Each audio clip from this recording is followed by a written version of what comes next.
See how much rope I have to work with here. Well, hey, thank you guys for having me here today, and thanks to Steve. And I am a native Salemite, and I had heard about the steam up, and I kind of knew about Powerland, but I didn't realize the scope of what all you guys have here and kind of what you're doing for the community and to preserve some of this great history. So thank you all for the efforts that you're putting in here, and we just need to get the word out more about Powerland, because this is pretty phenomenal actually to come here and take a look at what you've got going. It's the best kept secret in the area. It is great. So, you know, I feel very connected to my great-grandfather, even though I never met him. I grew up around with the family and my grandfather, Carl Gerlinger Jr. I worked with him for 20 years. I worked with my father for 30-plus years. We still own and manufacture Gerlinger straddle carriers in Salem at the West Salem Machinery Plant. So the legacy continues and provides employment, and we're doing really good work for companies all over the world. His story, Carl F. Gerlinger, is a really unique one, and I think you'll be interested to kind of learn more about it.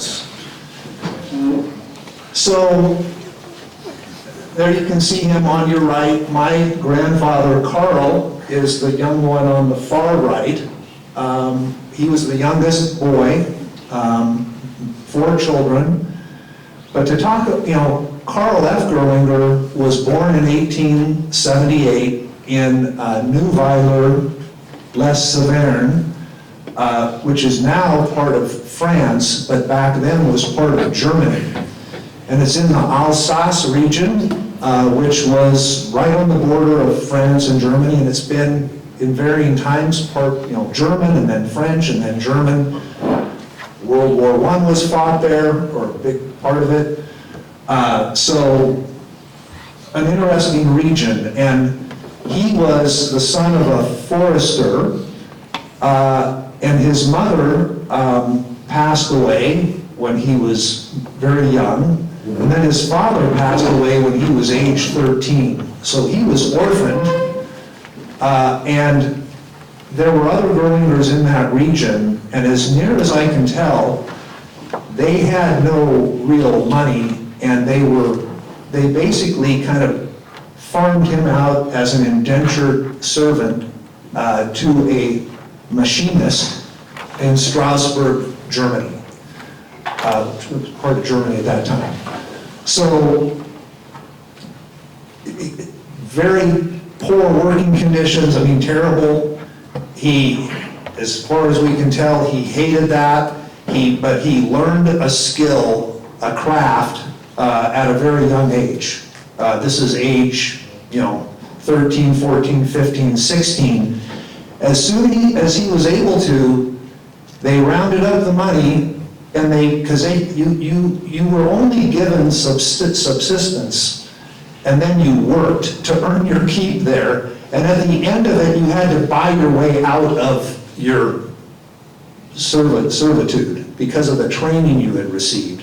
So he did that, and then he walked 300 miles to the north of Germany to look for work.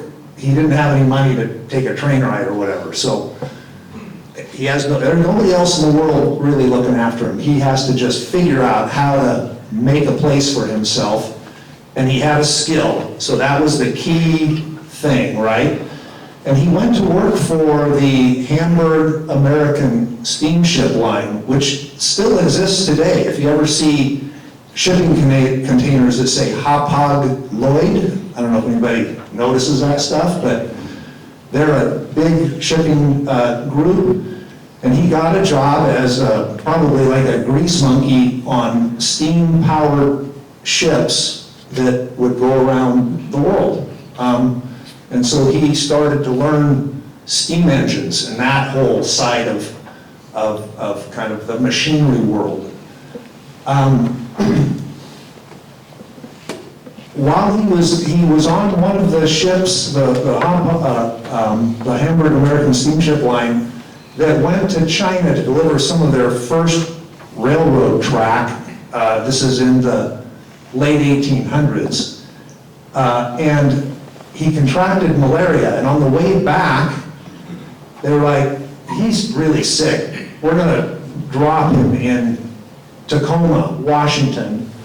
And as it turned out, his uncle, Louis Gerlinger Sr., who was a well-known business guy in the Northwest, had started a bunch of railroads, was in the logging business, had come out from Chicago and was a relative, kind of took him in. And so Carl Gerlinger is now, 23 years old, and it's 1901 or thereabouts, and he has kind of a sponsor, and he settles in Dallas, Oregon, to do machining work on steam locomotives for Louis Gerlinger Sr.'s, I think it's the Oregon Falls City Western Railroad, okay? So that's how they ended up in Dallas. And this is taken in front, this house is still in Dallas.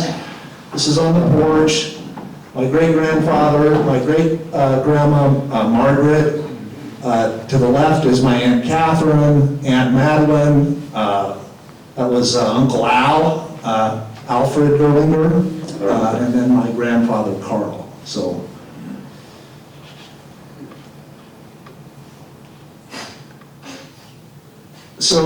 here he is. He comes. He arrives in America. He's got a skill. He's experienced in steam power, and he kind of is, a useful guy to Uncle Louis. And they just do all of the steam engine repair for going up into the Valsetz Falls City region where a lot of the Black Rock forest lands are. And his cousins were George T. Gerlinger and Louis Gerlinger. And now we'll get into a little bit of the Ger-6 stuff here in just a minute.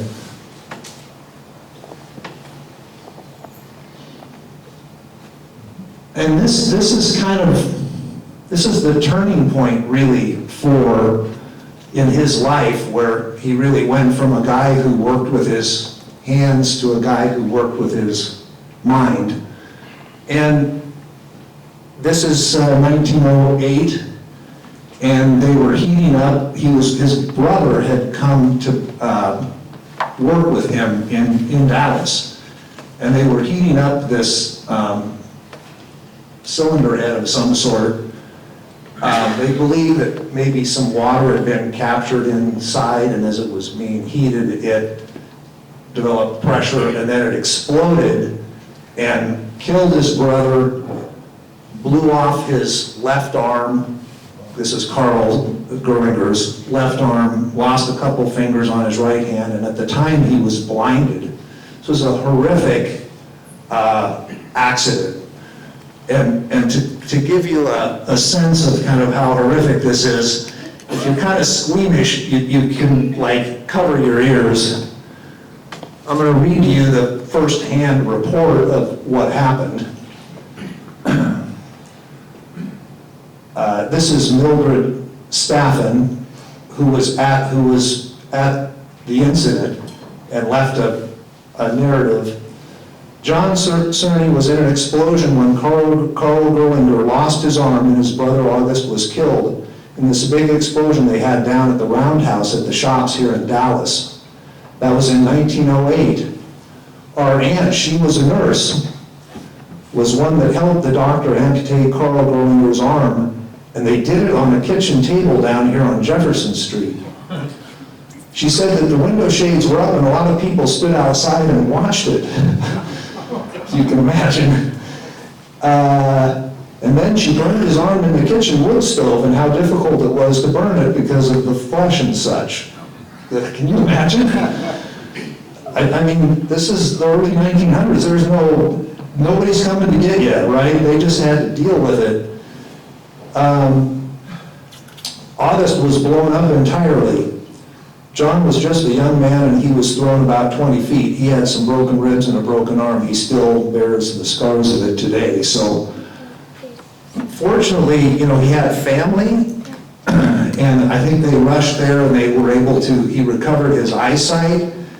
And I guess the part that I never realized, I just always had thought of him as oh, well, he's a Gerlinger straddle carrier guy, but, you know, well, how did he get there? Well, this is partly how he got there. He could no longer obviously work with his hands. And, but he was also kind of in an interesting time, right? The internal combustion engine is being developed, electricity is starting to come on. It's like this huge technological change. And he was able to recover with the help of his family and then move on from there. And I believe they helped him kind of get this start with Dallas Machine and Locomotive. So he bought the little Dallas Iron Works, and then they started doing all kinds of just, I don't know, machining work, casting work. They were into all kinds of, they did prune dryers, you know, whatever the local industry needed. But they were tied right next door, right next to the facility in Dallas was the Willamette Valley Lumber Company. And so, you know, they had, it's like, well, how can we help the sawmill? And that's where they invented the straddle carrier, with the idea that you could handle units of lumber and be 3 times as efficient as if you use a horse and wagon, right, to move product, which was how they did it, you know, back then. So I think that machine, which he got a patent on in 1922, is really what took him off to the races. And so this is at Dallas, and this is, you know, early days. You can see Carl Sr., the kind of on the far right-hand side. He's got the cap on and the pinned left arm jacket. And there was his crew, and they're just, you know, they just started handcrafting these machines, but I think the order file probably took off pretty darn quick. Because they then basically bought Salem Iron Works and tripled the capacity there to help start feeding parts into the Dallas facility for building these straddle carriers. So all through the 20s and even into the 30s, when a lot of the economy was struggling with the Depression and stuff, you know, they were kind of booming, I think. You know, they were really ripping. And yeah, that's my Uncle Al on the left there too. That's in front of the Salem Iron Works facility, which was down right where the Riverfront Park is now in Salem. That was part of the old Salem Iron Works and Gerlinger Casting were all located in that area. So here's a little bit of the extended Gerlinger family impact in the region. So Uncle Louis and his boys got Gerlinger Motor Carriage Company started in the early 1900s, but one of the sons, Uncle Ned, who was kind of a ne'er-do-well and did some bad things with securities and whatnot, tanked the Gerlinger Motor Carriage Company, so they had to sell that to Mr. Kent and Mr. Worthington, who basically bought the GER 6, right? So that was actually the GER 6 truck that you guys have here was named for the Gerlinger 6-cylinder, first 6-cylinder log truck. So you can kind of claim the founding back to the Gerlinger family, but the Kenworth Trucking obviously took that to great heights up in the Seattle area. But we are definitely connected to that. Of course, Willamette Valley Lumber became part of Willamette Industries, which became part of Weyerhaeuser, and the Dallas Mill, which is no longer there, but for a long time they had sawmill and plywood operations there. And then our Uncle Fritz left the area here and went down to Redding, California and started Gerlinger Steel and Supply, which is still operating today. And Bert Gerlinger is there, and yeah, another Gerlinger relative that is still in business. Now I'm going to kind of jump off the Gerlinger track just for a minute, because I just think this is a fascinating story. One of the most famous movies of all time from the silent film era, and it is like ranked in the top 50 of movies ever, is called The General, which I've never seen personally.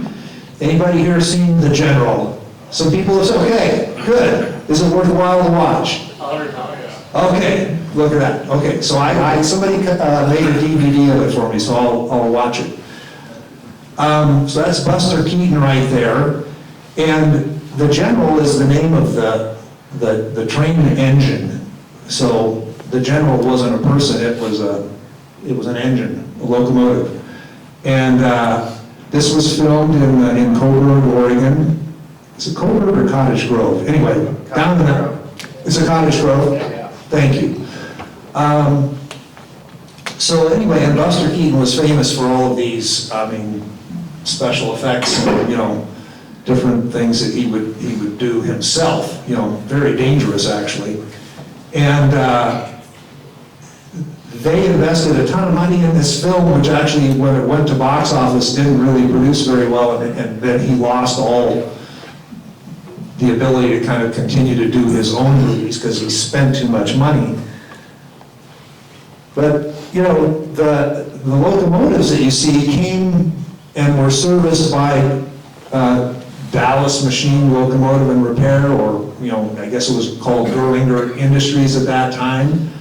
And so you can see the steam engines up above, and this is a setting for the movie it's set in Civil War times. And then I believe kind of one of its really the early special effects ever created was this giant explosion, and then the train plunging into the river, and that train stayed in that river for a long time. I don't know if there are still remnants there, but I guess it's quite the scene. And anyway, some of the guys from Gerlinger were in the movie. They actually drove the train, and one of them was a guy who was Glenn Stevens. I don't know if people know that name, Stevens Equipment in Salem. And then he also started Steelco, Glenn did, and we bought Steelco actually. So anyway, just interesting the connections that you make with these different things. I heard that was the most expensive scene ever done in a silent movie. I read that someplace when they blew up the train. Oh yeah, Russell. yeah. Anyway, can't wait to watch the movie. So, okay, so he's got all these things going on. Railroad work. He was they actually got into road paving equipment. And then he said, well, we need to make some forklifts too. So they started into this business. And I think this again kind of catapulted them up another level.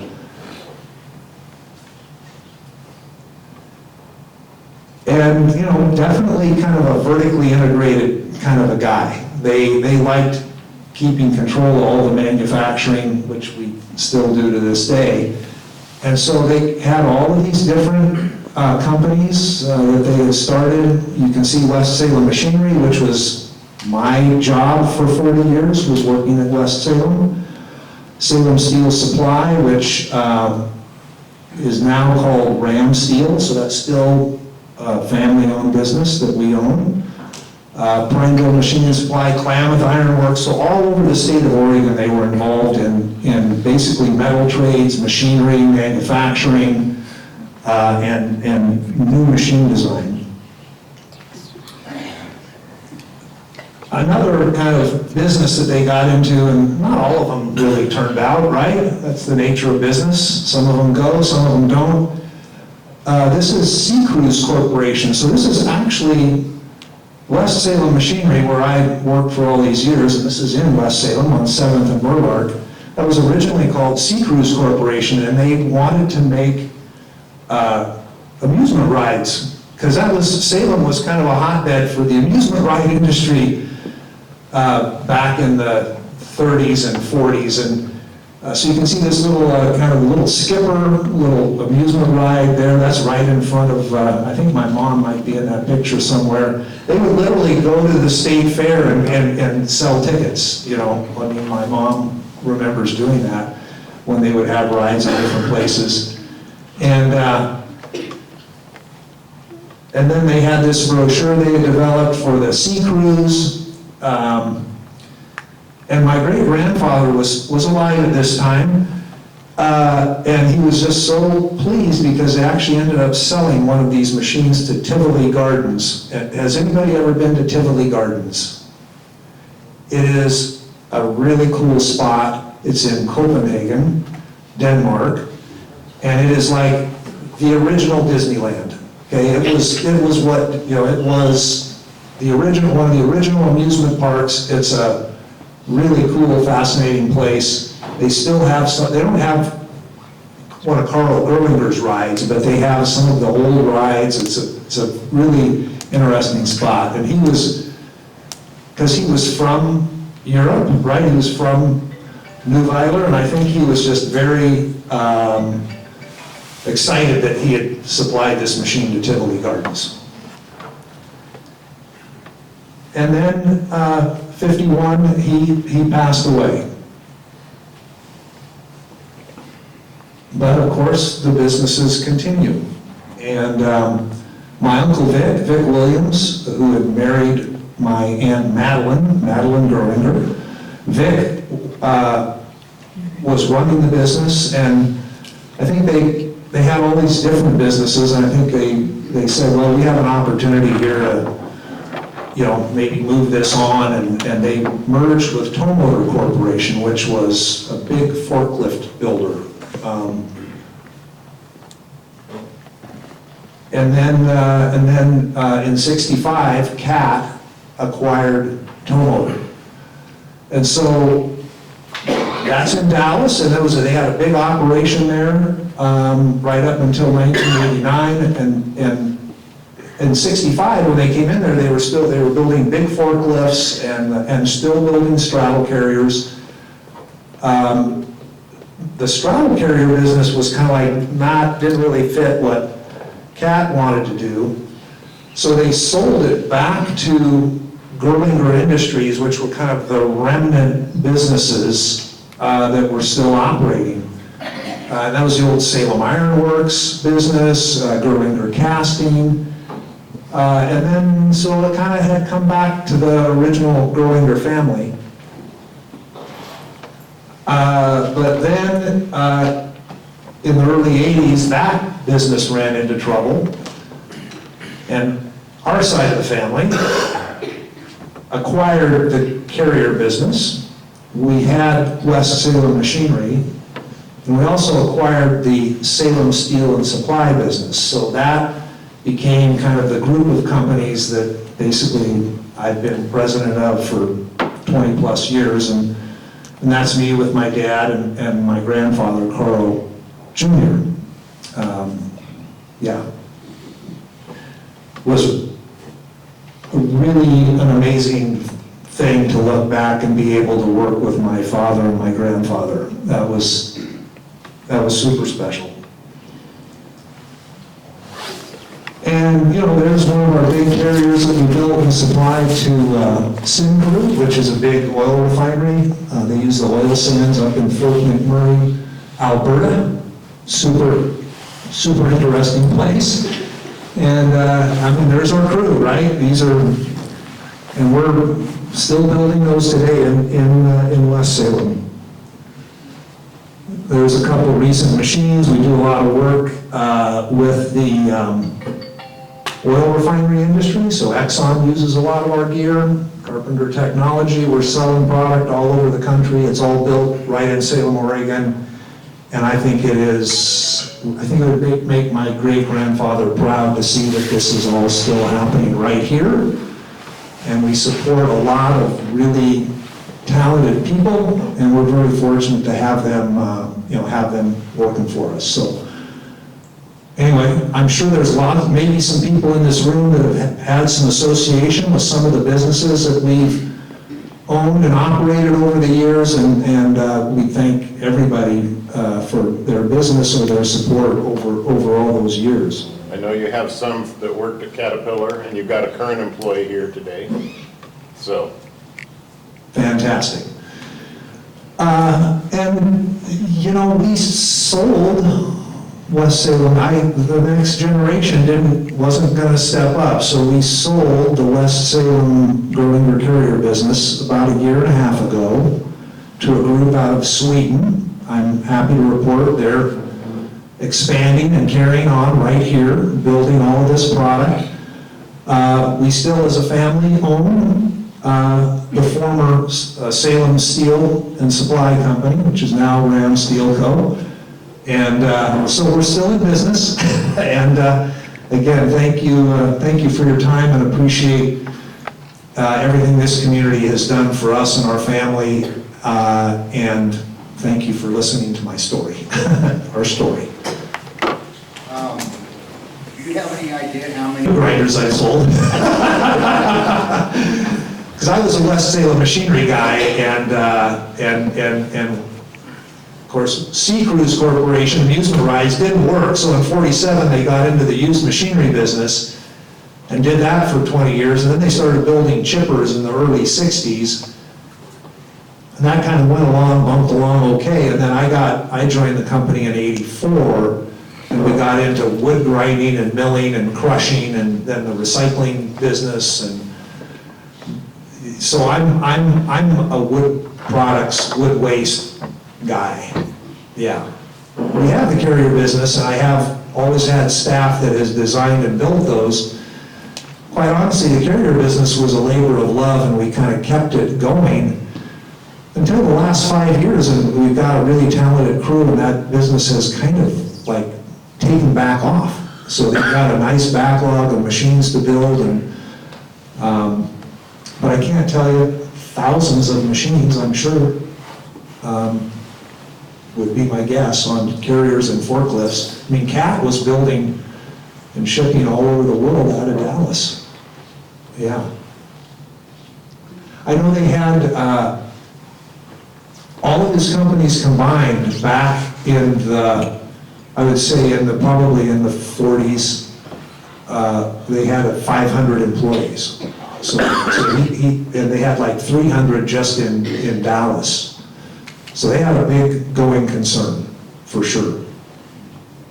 Question? Yeah. A couple of slides back, you talked about when Caterpillar took over tow motor, and I think you... Right there. Okay, Yeah. 65. I used to work at Cat, tow motor and all that. And, so I picked up this stuff in our open house in 1984. Yeah. And so I was just, and oddly enough, I've had this for all those years. I've never read it until tonight.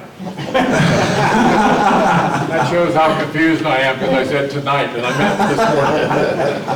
But anyway, it spells out the ages and so forth and when things changed over. And it says here, the Caterpillar name began to appear on tow motor lift trucks in 1970. A few years later, the product officially became Caterpillar lift trucks. In 1979, the assembly building was expanded, and so on. Anyway, you're happy to look at this if you'd like, and so. I always glean little nuggets of information, I thank you. I'll definitely take a quick look at it. You told the story over in Rickery all about when your great-grandfather took his family back to Germany. Oh, yeah, I forgot, I didn't bring Yes, that one up, yes. sorry. I've got all these notes, I need to do a better job with my speaker notes. Yeah, so you saw I'm gonna just go back to, oops, hang on a second.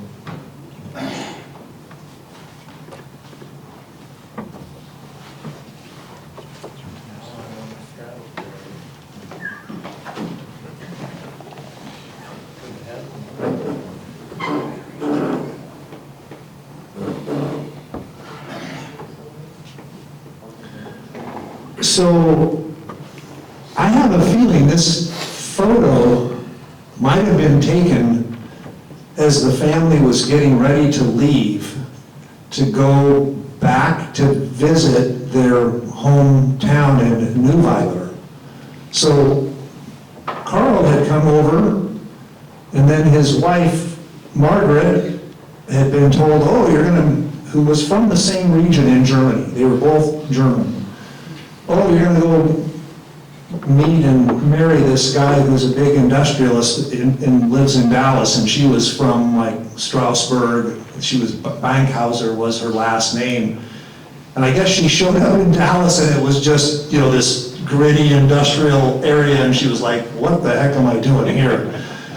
But anyway, they obviously started their family, and they had decided to go back to visit the Alsace region and their old family members. So they went there in 1914. And while they are there, World War I breaks out. And so Carl, was a recent immigrant to the US, but the Germans wanted to conscript him into the army, even though, he had lost his arm, and, but they're like, we need every able-bodied German to join. He was like, well, I have my business, I'm an American, I have to get home, I have my family, what am I gonna do? And as it turned out, there was a troop train that had broken down, and he went ahead and bartered with the commandant, he said, I'll help fix your steam engine and get your troops where they need to be, but you're gonna let my family go. And that's what happened. He was able to get out of there, and my grandfather, he relayed the story because they had to make this circuitous journey up to the coast of France, and then they got on a steamship line. The only thing they could get was steerage. So they're down in the bowels of the ship for 10 days. And my grandfather still, always relayed how that was one of the most horrible experiences he ever had. Of course, he was, 4 years old and 5 years old at the time. So I'm pretty sure it probably matches up pretty close to with when this photo was taken. So we're very lucky that they kind of got out of there. I would also say I'm very lucky because my grandfather, was born after that accident. So he was in that explosion in 1908. My grandfather was born in 1910. I'm in some ways lucky to be here. Other questions? What did the petroleum industry use the straddle carriers for? Well, and Or lumber? they use them, the oil refineries use them for handling heat exchanger bundles, which are giant radiators that they use to cool the oil as it's flowing through basically the refinery. And so I've been to the Exxon Baton Rouge refinery, Baton Rouge, Louisiana. They have these giant kind of modules, and then each refinery section, they might have 1,000 heat exchangers in them, which are a bundle of pipes that are about 3 to 4 feet in diameter by 20 feet long, and they're extremely heavy, and they have to extract them and take them to a cleaning pad. And so they use straddle carriers to move that kind of awkward, heavy, long load, which is what the straddle carrier is ideal for. Long loads, long haul. That's kind of where the niche that they've found a continued market. So would those have rubber tires on them, being around heat like that? Well, they're not around heat. I mean, they'll do it, what they call a turnaround at an oil refinery, so they'll take a whole module down, and then the turnaround crew comes flying in there, and they're pulling heat exchangers and taking them to the cleaning pads, and so they do that as a regular routine maintenance item. They're not exposed to heat. Oil, so it's fun to learn how the world works. What you get to do with some of the machines and how they're used and Never stuff. thought that that would ever ended up in the oil industry. No, you wouldn't have thought it, would you? We're one of our main customers now. All of the big guys, BP, Chevron, Marathon, you name it. Anybody that's in the oil refining business is actually mostly using the Gerlinger straddle carrier to handle heat exchanger bundles. Yeah, I didn't know you guys were in existence there in West Salem until I got to talking to one of my friends I used to work with at a sawmill years ago. And he said, oh yeah, they go 4 or 5 of them a year over there. And I went, what? Oh, yeah. Yeah, I don't know, all of our customers are elsewhere, we don't really talk about it. And we like to keep a low profile, It'd be basically. kind of cool to bring one of them over here during steam up. Well, there's one at the Polk County Museum, and No, I wasn't there the last time I was there. And it was there when you did the presentation. yeah, I think they store it, It's- maybe some, It's in the garage behind the museum. Well, yeah. I found a Gerlinger carrier down at Whitlock in Roseburg. And I called the Polk County Museum to let them know that it was there. I thought maybe Gene Whitaker might donate it to them or something, and it's gone from down there now. I don't know where it ended up. Yeah. Yeah, there's still, You don't see those very often. Yeah. You see Not- the lumber carriers, yeah, but you don't see the forklifts very often. yeah. Well, there's yeah. one here on the grounds, there's a Gerlinger forklift here on the grounds. Yeah, Yeah, I think so. Yeah, says it. I don't remember the name fully of the mill, but it's a private mill and it's Hull something. Hull Oaks. Okay. yeah. And so, I was just talking with Patrick about this a little bit ago, that if you drive past the mill and go up to where there's a gate and so forth, somehow turn around and come back, you can see they've got straddle carriers. There's a boneyard of, old straddle carriers. Yeah. Yeah. I was really surprised. That's a great tour. Whole Oak Sawmill is an amazing. Yes, it is. It's on the historical register, and you can call down there and go visit those guys. I think they do like a Tuesdays and a Saturday walk through the mill. Really worth it too. Super interesting. Yeah, they just went electric just a matter of maybe 20 years ago, but up to then it was all steam power. And we sold them a wood grinder to go in there too. So are Maybe a there vibrating conveyor as well. other companies still building carriers, or are you guys it? So the other thing I didn't mention was, that old photo, this one. One of the guys in this photo actually was like either the chief designer or the chief sales guy, and he left Gerlinger and went to Heister. So that Gerlinger and Heister were in a big battle, right? And Heister got started right up in Portland. So there's a whole, and they would probably tell a different story. We claim that they took our designs and started building, Heisters. But my grandfather, whenever he'd see that photo, he'd always point that guy out and kind of, give him Well, for straddle carriers, you never saw, You don't have any pictures of the scout cars that built too, do you? I do not know what they did in World War II. I would be very interested to learn about that. You know that? Oh, cool. I want to talk to you. Okay, great. Thank you. I'm sorry. well, like in the 1940s in this part of the world, you never saw anything but the Gerlinger straddle carriers. And we always call them straddle bugs. Right, straddle buggy. Yeah. The straddle bug. We never saw the Heister then in this part of the country. Good. But Heister kind of took off, and they're probably the bigger, better-known name. Well, they still survive, right? They still exist. I think they're on the New York Stock Exchange, so obviously they kind of took it and went other places with it. Ross, there were other people with carriers. Ross built a carrier. There was Ross. But today, there was one other company that took some of the old Heister designs. They're called Great Lakes Manufacturing, I believe, that kind of still builds carriers, but they're competitors, but not a very big competitor. It's kind of a niche product at this point, so, yeah. Prior to your sale of the, I guess, West Sale machine, how many units were you making of the straddle carriers a year? So, we could have a year where we built maybe one. I would say typically it was 3 or 4, and right now we're probably trying to push like 6 to 8 per year out.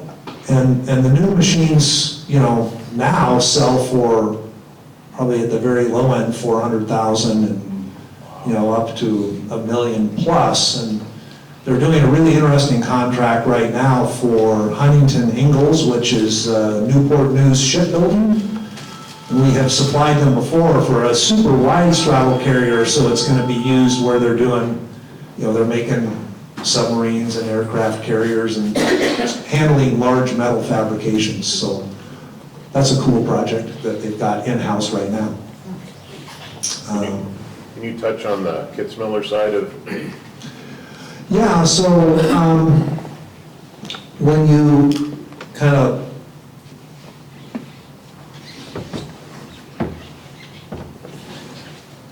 in the lower part of this slide, you can kind of see all those different businesses. So when the main carrier business went away to Tow Motor and then to Caterpillar, the remnant companies got kind of divided between the family members, and the Kitzmiller side of the family,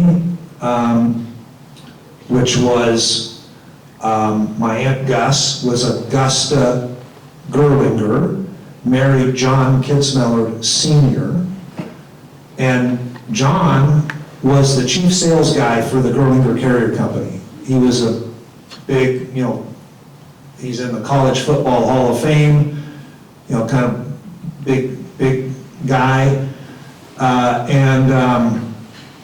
think he did well in that role, but then, their side of the family ended up taking over Salem Iron Works, which was kind of the bigger business. They had Salem Steel Supply, and then they acquired the Gerlinger Carrier Company. So that was kind of the Kitzmiller side of the family. And then our side of the family, Carl Gerlinger Jr., took over West Salem Machinery. So that's all we operated. And then in the early 80s, the ironworks, kind of plummeted. The economy, it was really bad, and they went bankrupt.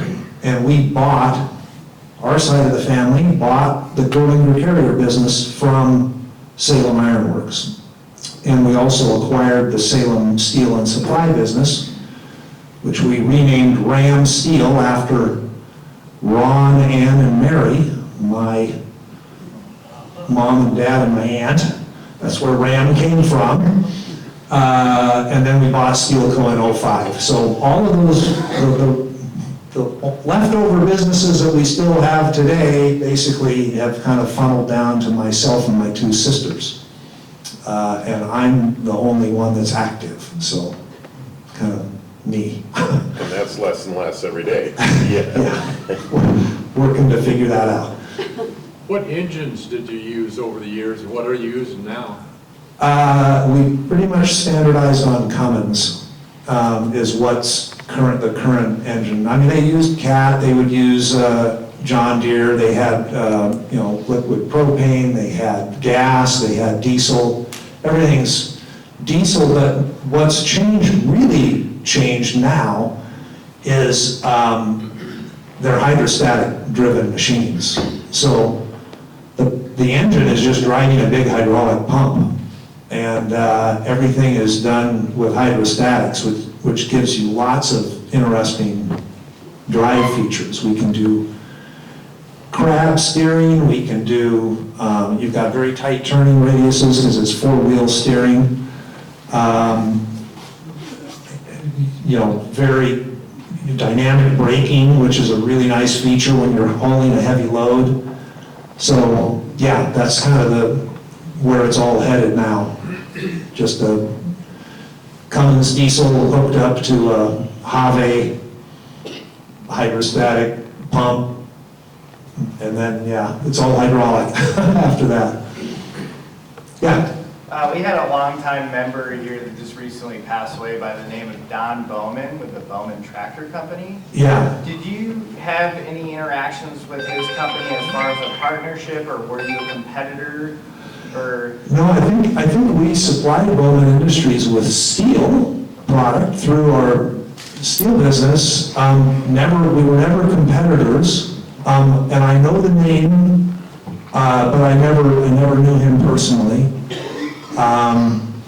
I know they were in the logging area, so they go down to that Eugene trade show, the Oregon Logging and Sawmill Show, I think is down there. Probably coming up. it's going on this week? It's on this one, hey, there you go, yeah, okay, yeah, so, Okay. yes, Oh, yeah, I had an opportunity to work on an early Gerlinger forklift for Glenn Welber years ago, and it had an early flathead fork V8 engine. Well, that's right. I think a lot of us use the flathead forks. yeah. We were not involved in forklifts at all, so that part of it had gone to CAT, and we used to go duck hunting at it. Carl's, my grandfather's farm by Dallas, and Ned Brothers was the head cat guy at the time, and he'd come out and go duck hunting with us. I'm just a little guy. But, then that forklift business, they farmed out to Mexico and I think maybe to Korea, and then, they shut that plant down in whatever, 89, and I think Forest River is in that facility now making trailers and stuff, yeah. But, the plant is still there. And that's right where the old Gerlinger Carrier Company was located, it's right where that's at. Any other questions, or? You can just, I'm gonna hang out, so grab me if you'd like to talk. I want to hear about the wartime era. I'd like to make a comment to everybody. So, I'm on the board of directors for Pacific Northwest Logging Museum, and my name is Bill Libby, and some of my members are right here. And we have an upcoming event, the 19th of April. It's called the Future Natural Resource Leaders.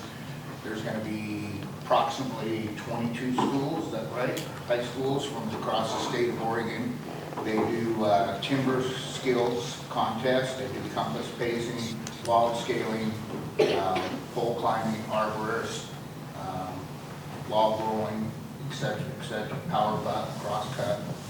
And it's April 19th, 9 a.m., free admission. And we'd love for you to bring your families and cheer these kids on. They're like FFA members, but they do it for the timber side. So it'd be wonderful to come out. Where's it being held? Right here. Yeah, Logging Museum right out here. This is our third year hosting it, and I tell you what, these kids are above and beyond most kids. What time it They start? go down, what's that? What time does it start? 9 a.m. They go down to Oregon State University on Friday. They do mock-up job resumes. They do job interviews, et cetera, et cetera, et cetera. So they're in tune with what's going on in life before they ever get out into life, per se. So, what was it? I said last year, one of them got hired by somebody right here on the grounds. So, I can't remember, it was warehouse, Roseburg, warehouse. They hired somebody right on the spot. It was a senior in high school, just completing senior in high school. So, it's pretty cool to see something like that happen. Thank you. I want to thank everybody for coming. There's probably some more donuts and stuff there, but Mark will be around, so if you want to visit, we can hang out, so, Can you thank you. tell us anything about the model up here? Is that a patent model? I'm pretty sure that is a patent model. So a guy named Harold Hartman, who was involved at Salem Iron Works, so this is, in the 70s. His son, Harold had passed, his son had it and just dropped it off. And it matches pretty close to the drawing that was submitted with the patent application in 1921. I think it might have been the physical model. I think they had to build a physical model. Hey, thank you, Mark. Thanks, guys.